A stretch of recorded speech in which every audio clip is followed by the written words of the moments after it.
Bismillahirrahmanirrahim. Assalamualaikum warahmatullahi wabarakatuh. Salam hormat sahabatku rakyat Indonesia dimanapun saudara berada. Seperti biasa sebelum lanjut, yang belum subscribe silahkan di subscribe channel yang paling mantap ini kawan.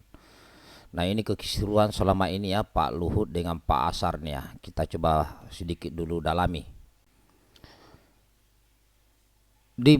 Disadur dari media online demokrasi.id dengan judul Fakta Gunung Emas Blok Wabu yang bikin Luhut laporkan Haris Asar. Tersimpan harta karun 207 triliun.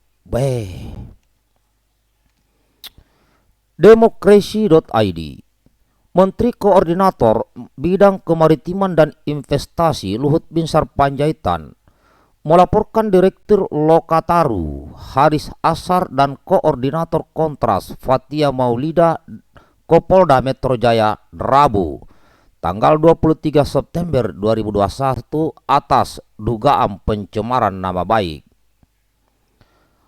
Ada Lor Luhut di balik relasi ekonomi. Ops Militer Intan Jaya, Jenderal Bin juga ada. Demikian judul video tersebut.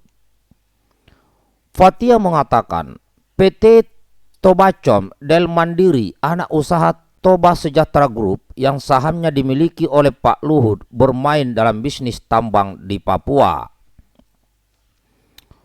PT Tobacom Del Mandiri ini direkturnya adalah Purnawirawan TNI. Namanya Paulus Prananto. Kita tahu juga bahwa Toba Sejahtera Group ini juga dimiliki sahamnya oleh salah satu pejabat kita. Namanya adalah Luhut Binsar Panjaitan atau LBP. Lor Luhut. Jadi Luhut bisa dibilang bermain dalam pertambangan-pertambangan yang terjadi di Papua hari ini, kata Fatia. Karena namanya dibawa, Pak Luhut Binsar Panjaitan melakukan somasi dan berakhir dengan laporan polisi. Lalu, bagaimana fakta mengenai tambang emas di Blok Wabu? Nah, Gunung Emas Blok Wabu. Laporan baru dari sejumlah organisasi seperti Kontras, Walhi, Jatam, YLBHI, Pusaka, yang menyampaikan hasil riset terkait bisnis para pejabat TNI Angkatan Darat di balik bisnis tambang emas atau rencana eksploitasi daerah Blok Wabu di Intan Jaya, Papua, kata Haris Asar dalam videonya. Tambang emas ini berada 40 km sebelah utara Grassberg yang dikelola PT Freeport Indonesia. Blok Wabu kaya akan emas dan tembaga. Sebenarnya daerah ini termasuk salah satu yang akan dikelola Freeport berdasarkan kontrak tahun 1991. Freeport menemukan potensi kandungan emas mencapai 8,1 juta troy ounce. Rata-rata kadar emas dalam 1 ton biji emas yang digali adalah 2,17 gram. Bahkan ada yang mencapai 72 gram per ton bongkahan biji emas. Freeport tak tertarik kelola Blok Wabu.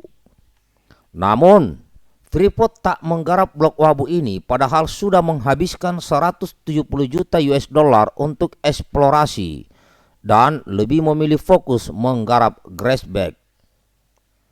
Kami tidak tertarik untuk menambang di situ, bukan karena Wabu tidak berpotensi, tapi kami fokus di Grassberg, kata Presiden Direktur PT Freeport Indonesia, Tony Wenas, Selasa 21 September 2021.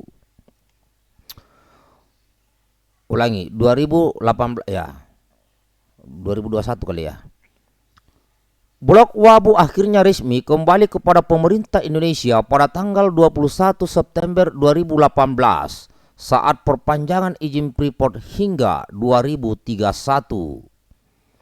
Belum pasti siapa yang akan mengelola Gunung Emas Blok Wabu ini karena belum ada akses memadai menuju blok tersebut.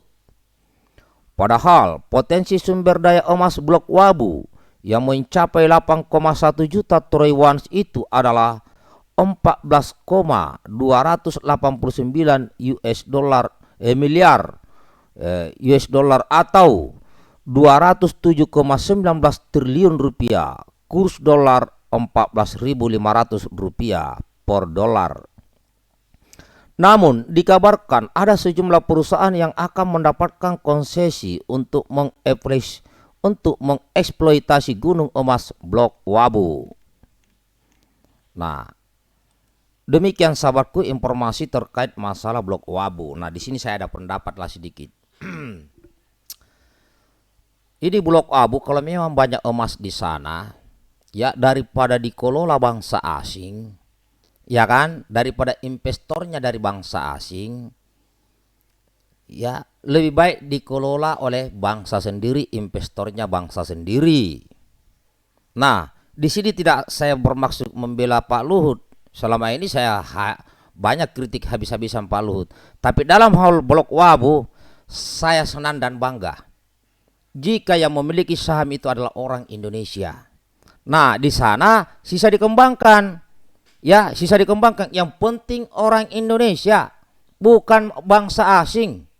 Nah, nanti dikembangkan. Ya, dengan adanya Pak Luhut di situ, saran saya semoga Pak Luhut membuka lagi saham untuk rakyat Indonesia dan utamakan adalah putra-putra yang Indonesia yang ada di Papua.